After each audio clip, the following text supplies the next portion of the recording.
Compte-rendu de la réunion extraordinaire du Conseil des ministres du gouvernement provincial du Congo central du mardi 31 décembre 2024. Sous la présidence de son Excellence, Monsieur le gouverneur de province, Grace Kwanga Maswangi Bilolo, il s'est tenu ce mardi 31 décembre 2024 la réunion extraordinaire du Conseil des ministres en la grande salle des réunions du gouverneur, au 4e niveau du gouvernorat à Matadi. 5 points ont figuré à l'ordre du jour adopté, à savoir, premier point, communication de son Excellence Monsieur le gouverneur de province. Deuxième point, adoption du procès verbal de la réunion extraordinaire du Conseil des ministres du mercredi 20 novembre 2024. Troisième point, examen du projet d'arrêté provincial modifiant et complétant l'arrêté provincial numéro 090 bis BAB.gouv/KC 004 bis 2020 du 1er février 2020 portant création, organisation et fonctionnement d'un marché frontalier à Loufou dans la province du Congo central.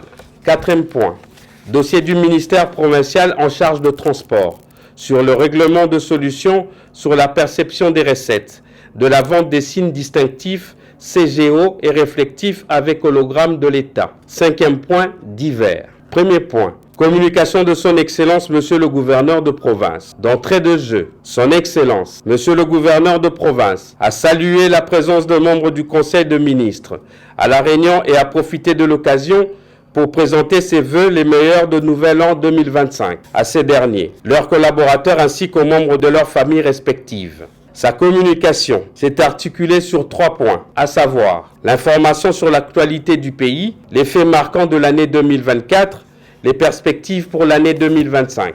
Information sur l'actualité du pays.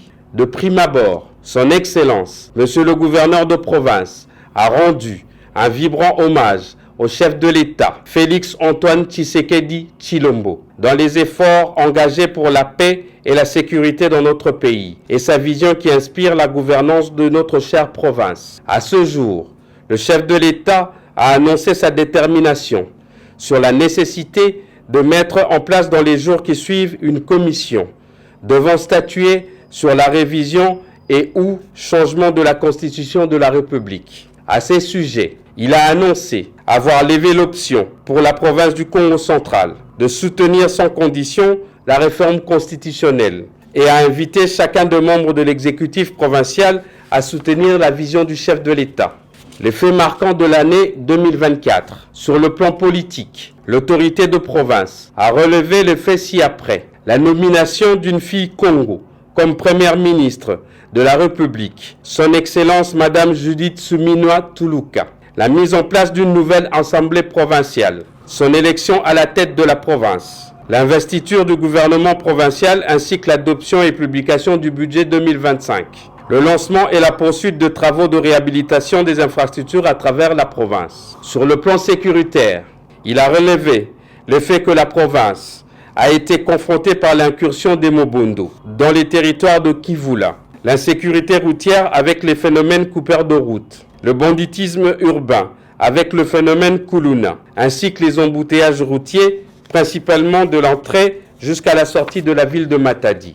En dépit de ce tableau sombre des faits sur le plan sécuritaire, son Excellence, Monsieur le gouverneur de province, a félicité les membres du gouvernement provincial pour les efforts consentis, chacun dans ses portefeuilles, pour l'amélioration de ces maux. Néanmoins, l'autorité provinciale les a instruits à redoubler les efforts pour améliorer les conditions de vie de concitoyens en province. Les perspectives pour l'année 2025. Clôturant sa communication, son Excellence Monsieur le gouverneur de province a pour cette année nouvelle qui pointe à l'horizon invité chacun des membres de l'exécutif provincial à la dignité, loyauté, efficacité et à la franche collaboration pour une amélioration sensible de conditions de vie de concitoyens ainsi que leur sécurité et leurs biens sur toute l'étendue de la province du Congo central.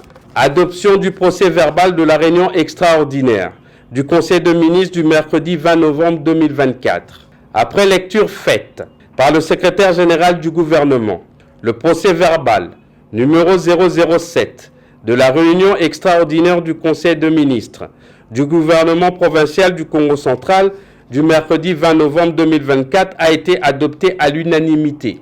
Examen du projet d'arrêté provincial modifiant et complétant l'arrêté provincial numéro 090 bis BAB.gouv/KC 004 bis 2020 du 1er février 2020 portant création, organisation et fonctionnement d'un marché frontalier à Lufu dans la province du Congo central.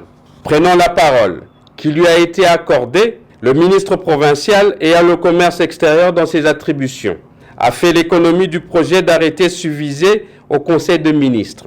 Après débat et délibération, le projet d'arrêté provincial modifiant et complétant l'arrêté provincial numéro 090 bis BAB.gouv/KC 004 bis 2020 du 1er février 2020 portant création et organisation et fonctionnement d'un marché frontalier à Lufu dans la province du Congo central a été adopté moyennant amendement. Dossier du ministre provincial en charge de transport sur le règlement de solutions en rapport avec la perception de recettes, de la vente de signes distinctifs, CGO et réflectifs avec hologramme de l'État.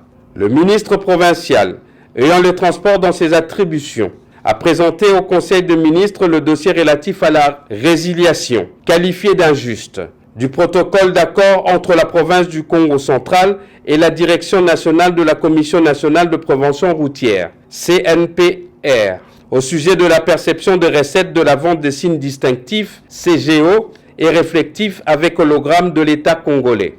Il a relevé le fait que, depuis l'introduction de la perception de la dite recette, au guichet unique de la Direction générale des douanes et assises, DGDA, la province se trouve amputée de sa quote-part. Le ministre a sollicité du Conseil un règlement de solution sur ce dossier afin de permettre à la province de rentrer dans ses droits.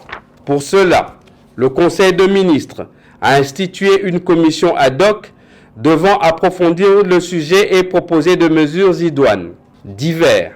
Dans les divers, le ministre provincial ayant les finances dans ses attributions est revenu sur le projet d'organisation du séminaire du renforcement de capacité de membres du gouvernement provincial, ainsi que des cadres de services provinciaux. Le Conseil en a pris acte.